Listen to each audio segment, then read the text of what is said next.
اسی علم کے حوالے سے اس شخص سے متعلق یہ 4 باتیں جو ہیں لکھ دی جاتی ہیں۔ اب اس کو سمجھنا چاہیے، اصل میں جو بات مسئلہ تقدیر کے سمجھنے میں، جو یوں سمجھیے کہ ایک بہت آسان فارمولہ ہے اگر سمجھنا چاہے انسان، اور یہ میں عرض کر چکا ہوں کہ سمجھنا چاہیں گے تو سمجھ جائیں گے، تفصیل میں جائیں گے تو الجھ جائیں گے، اور مناظرہ اور مباحثہ کریں گے تو گمراہ ہو جائیں گے۔ چنانچہ اسی پر میں حدیث آپ کو سنا چکا ہوں کہ ایک مرتبہ حضرت ابو ہریرہ فرماتے ہیں کہ حضور صلی اللہ علیہ وسلم برآمد ہوئے اپنے حجرے سے، اور ہم مسجد کے گوشے میں بیٹھے ہوئے تقدیر کے بارے میں بحث کر رہے تھے، تو آپ شدید ناراض ہوئے، اور اس قدر آپ کا چہرہ مبارک غصے کی وجہ سے سرخ ہو گیا کہ ایسے محسوس ہوا جیسا آپ کے گالوں میں انار کا رس جو ہے وہ ڈال دیا گیا ہے، وہ اس کے اوپر بہا دیا گیا، وہ سرخ قندھاری انار، اس کا تصور کیجئے، وہ عام تو انار نہیں جس کے اندر وہ رنگ نہیں ہوتا۔ پھر آپ نے فرمایا غصے سے، کیا تمہیں اس بات کا حکم دیا گیا؟ کیا مجھے تمہاری طرف اسی کام کے لیے بھیجا گیا کہ اس مسئلے میں تم بحث کرو؟ عزمت علیکم، میں تاکید کر رہا ہوں اس مسئلے میں بحث سے گریز کرو، بحث مت کرو۔ تو یہ مسئلہ اگرچہ اس اعتبار سے بڑا مشکل ہے، اگرچہ سمجھنا چاہیں تو سمجھ سکتے ہیں، لیکن میں ایک اور حدیث بھی آپ کو سنا دوں کہ اس پر ایمان کس قدر لازم ہے۔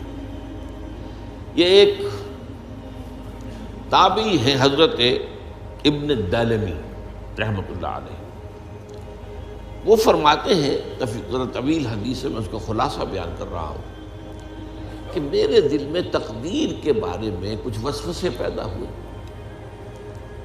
تو میں نے جو بھی کبار صحابہ اس وقت زندہ تھے، بقید حیات تھے، ان سب سے ملاقات کی۔ ابی ابن کعب رضی اللہ تعالیٰ عنہ، جن کے بارے میں حضور نے فرمایا ہے کہ اقرأہم ابی ابن کعب، میرے صحابہ میں قرآن کا سب سے بڑا عالم ابی ابن کعب۔ ان کے علاوہ عبداللہ ابن مسعود کے پاس بھی میں گیا رضی اللہ تعالیٰ عنہ، جن کی حدیث ہم پڑھ رہے ہیں۔ حذیفہ بن یمان کے پاس میں گیا رضی اللہ تعالیٰ عنہ۔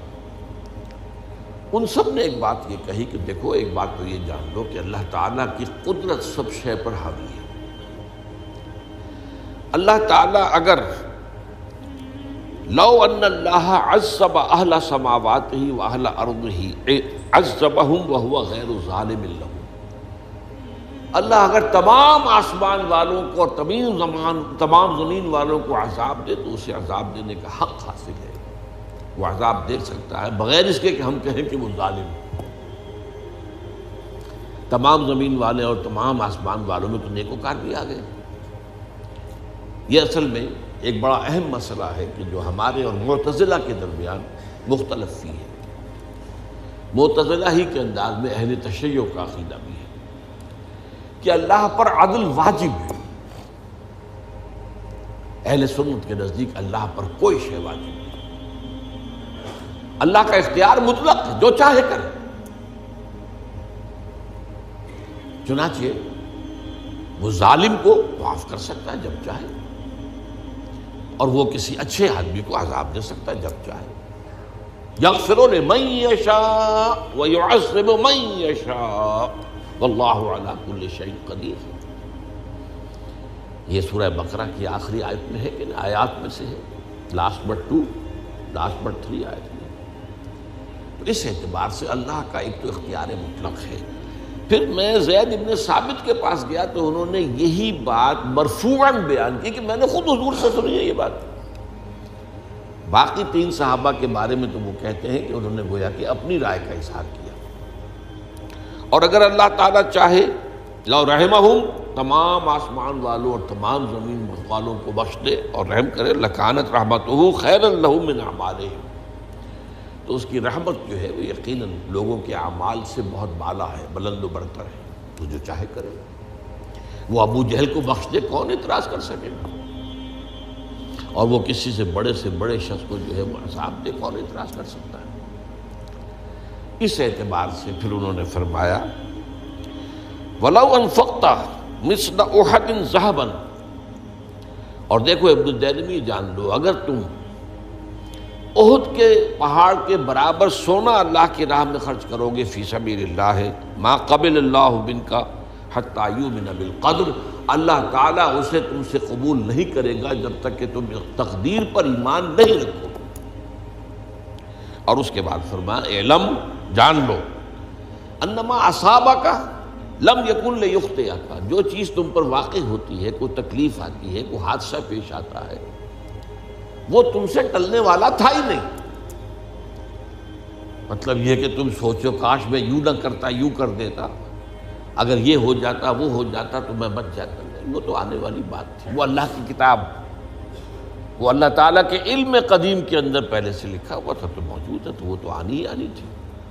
وَأَنَّمَا أَخْطَأَكَ لَمْ يَكُنْ لِيُصِيبَكَ، اور جو چیز کہ تم سے چھوٹ گئی، جاتی رہی، تمہارے ہاتھ سے نکل گئی، ممکن ہی نہیں تھا کہ وہ تمہیں ملتی، وہ اللہ تعالیٰ کا مجھے علم قدیم ہے، اس کے اندر پہلے سے طے ہے۔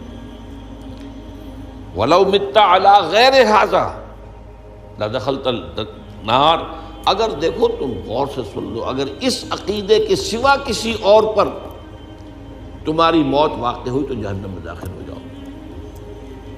تو یہ اس ایمان بالقدر کی اہمیت کا معاملہ۔ اس کے لیے جو میں کہہ رہا تھا کہ ایک فارمولہ جو سمجھ میں آ سکتا ہے وہ یہ ہے، انگریزی کی جو اصطلاحات کے حوالے سے پہلے میں واضح کروں گا وہ ذرا زیادہ واضح ہے۔ ایک ہے پری نالج،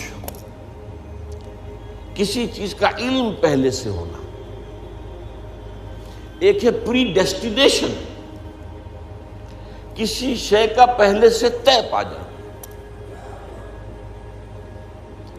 ان دونوں میں گڑبڑ کا نہیں کرنا چاہیے۔ اللہ کا علم قدیم اس کے جبر کو مستلزم نہیں ہے، اس کا علم ہے یہ کہ تم یہ کرو گے، اس کا مطلب یہ نہیں ہے کہ تم اس کے جبر کے تحت کر رہے ہو۔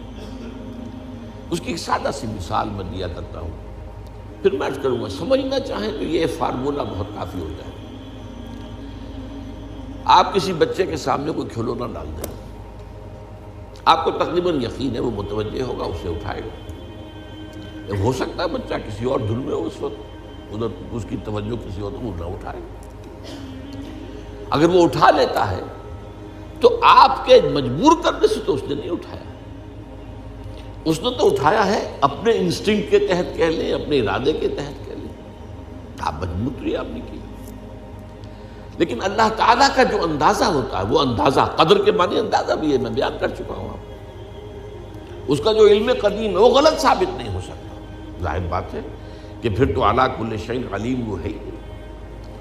اس کا علم قدیم جو ہے اس میں کوئی خطا نہیں ہو سکتی۔ یہ ہے در حقیقت پری نالج اور پری ڈیسٹینیشن، دونوں کے اندر فرق کر لیا جائے، یہ جبر نہیں ہے۔